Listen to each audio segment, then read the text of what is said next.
Lanjut lagi, nah buat jamaah Islam itu yang ada di rumah yang kebetulan nonton kebanyakan para ibu-ibu nih ya. Katanya udah gak gadis lagi, jadi kan saya kan kebanyakan di rumah. Gimana caranya saya beramal jariah sedangkan saya di rumah doang. Ada nggak aktivitas-aktivitas yang di rumah ini bisa menghasilkan pahala jariah buat ibu-ibu yang udah ada di rumah doang nih. Mohon izin Ustazah Nada, silakan tafadhol. Jadi yang jawab perempuan ya. Jawab perempuan. Baik, terima kasih Mas Fadli, Ustadz Maulan, Ustadz Syam izin.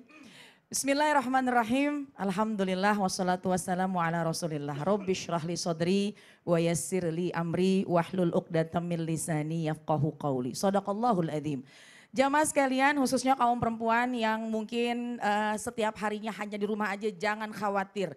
Dan bersyukurlah kepada Allah. Kenapa? Karena pertama banyak melakukan aktivitas di rumah juga insya Allah mengandung banyak-banyak kebaikan. Dan bahkan juga akan mengaliri pahala yang insya Allah bermanfaat buat kehidupan kita dunia dan akhirat. Satu, orang yang biasanya di rumah aja itu kan biasanya ini adalah ibu rumah tangga. Yang ngurusin suami, yang ngurusin anak. Ini jangan salah. Ini kaum perempuan, ini biasanya bangunnya paling awal loh. Dan tidurnya biasanya paling akhir. Dan dari awal sampai akhir ketika yang dia lakukan untuk mengurus rumah tangga, kemudian juga untuk mendidik anaknya, melayani suami, menyiapkan makan, ke pasar, belanja, bahkan kadang-kadang gak mikirin diri sendiri, yang diutamakan adalah rumahnya, itu besar pahalanya di sisi Allah Subhanahu wa ta'ala. Jadi jangan sedih, jangan putus asa, jangan kecil hati bagi sesiapa orang, seorang istri, seorang ibu yang memang hanya di rumah aja setiap harinya. Kenapa? Banyak kok kebaikan-kebaikan yang bisa kita kerjakan. Yang pertama diantaranya, wahai para wanita, manfaatkan ketika kita dalam keadaan suci. Di rumah kita bisa banyak ibadah. Ketika kita bisa melakukan sholat, kita bisa melaksanakan sholat duha, sholat tahajud, kita bisa berpuasa misalnya, atau bisa membaca Al-Quran misalnya. Karena kita di rumah saja, manfaatkanlah waktu suci kita. Manfaatkanlah waktu yang terbaik kita di rumah.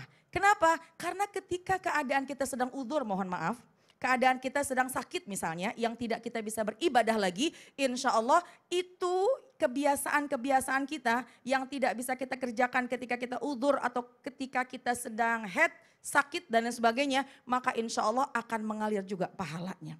Jadi kita istiqomahkan apa yang kita lakukan dari masa kita suci, kita sehat, melakukan berbagai macam ibadah. Dan yang paling penting adalah ketika kita ada di dalam rumah, kita bisa langsung mendidik anak-anak kita. Subhanallah. Mandalla ala khairin falhu mitlu ajri fa'ilihi. Kata baginda kita Rasulullah SAW. Mandalla ala khairin, siapa yang menunjukkan kebaikan. Bahkan kebaikannya ini hanya sebuah ucapan bismillah.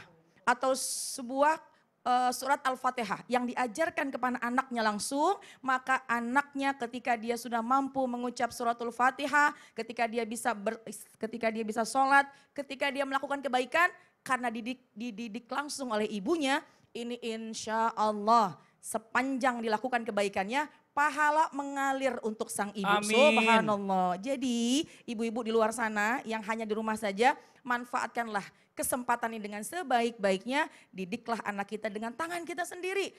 Bayangkan ketika kita melatih ababa, batata, iqra misalnya, atau baca Alhamdulillahirrabbilalamin, Ar-Rahmanirrahim, Maliki Yaumiddin, baca suratul Fatihah. Sepanjang dia baca Fatihah, dia bisa karena kita yang mengajarkan sampai akhir hayat, itu bacaannya akan mengalir pahala buat kita. Subhanallah. Bukan hanya itu, mungkin kebaikan bersedekah, kebaikan berbuat baik, kebaikan-kebaikan lainnya ketika dikerjakan oleh anak, insya Allah ini akan mengalir untuk orang tua.